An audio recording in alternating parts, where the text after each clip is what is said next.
Hello everybody and welcome to Coffee with Bill. I see here that the Republicans are still fiddling while America burns. You know, the greatest threat to American freedom today is the voter fraud that has literally taken away our right to vote. Those crooked machines are still there, and unless voter fraud is destroyed by any means necessary, free America will never again be able to put in a candidate of our choice. And how many Republicans are sounding the alarm on that?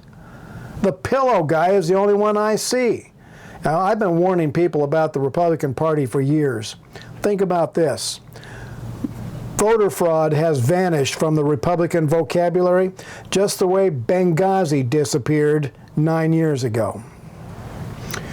You know, there is a possibility, I hear discussions, that President Trump is going to form a new political party, possibly the 1776 party, and if he does, 70 million Americans would join it overnight. The Rhino Republican Party would collapse. I see the war on God is continuing down in Victoria, Australia, and wouldn't you know it, WorldNet Daily misspelled Australia in the headline. That is one of my pet peeves. Australia has enacted a law threatening 10 years in prison to anyone who prays or uses religious means with a person who is seeking to escape homosexuality. And this includes online counseling. Wow, I might soon be committing felonies in Australia as I deal with left-wing trolls online. Have to add that to my resume. Hey, Australia, the suicide attempt rate of transgenders is 41%. Why are you trying to protect that? Listen up, America. Planet Earth is at war with God and is in love with the demonic evil of hell. Need proof? I present the modern Democrat Party. They are deliberately on the wrong side of every moral issue, every time. And with the Democrats running Washington, D.C., it is only a matter of time before American Christians start landing in jail simply for being Christian. I was on a conference call yesterday with Kevin Sorbo, and I salute that guy for his dogged determination to make movies that will be a voice for freedom and morality. And he said he's going to be reaching out to Gina Carano, who just got fired from that Mandalorian show because she liked a conservative, truthful meme. Sorbo wants to bring Gina Carano on board to do some hard-hitting Christian movies. And I suggested that they consider a movie about the difference that a Christian sheriff can make in their jurisdiction. Sorbo's super busy, so you guys need to write to Sorbo and keep planting that idea of the Christian sheriff. He needs to hear that from a lot of people. Here's trouble. I see a lot of people, conservative, pro-America people, saying, we need a convention of states to impose term limits. Are you guys nuts? A convention of states would be national suicide. It would hand our Constitution over to the flaming liberals for them to completely dismantle it and replace it with Mao Zedong's little red book. And don't tell me it can't happen. You saw what they just did to our national elections. They lied, cheated, and committed multiple felonies and completely took away our vote. They swamped the system, and that is exactly what they would do to a convention of states. How many delegates would California send to the convention? Nobody knows.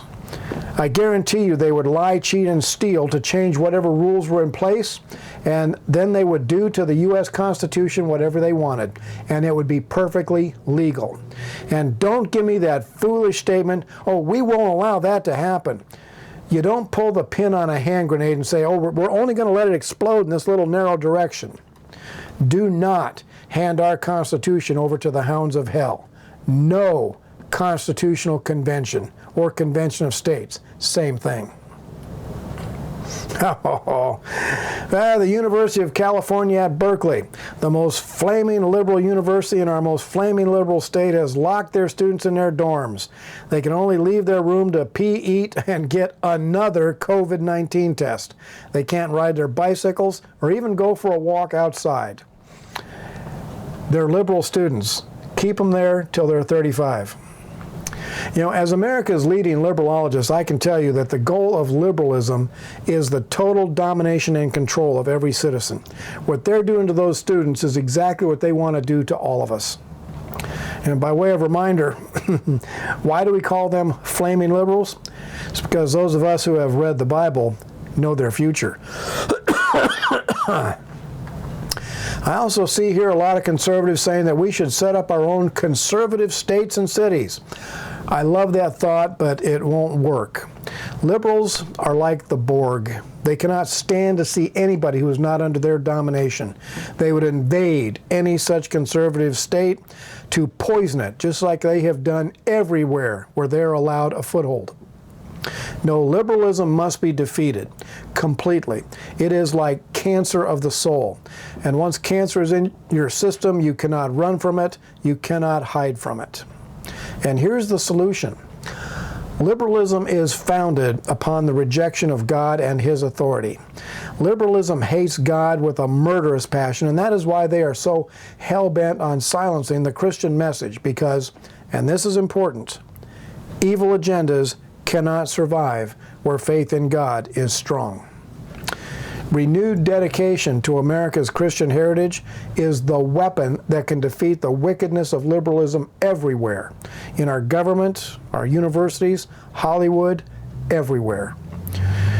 America, let's get back to being a nation under God. Boldly, loudly, no more apologizing and cowering before the hounds of hell.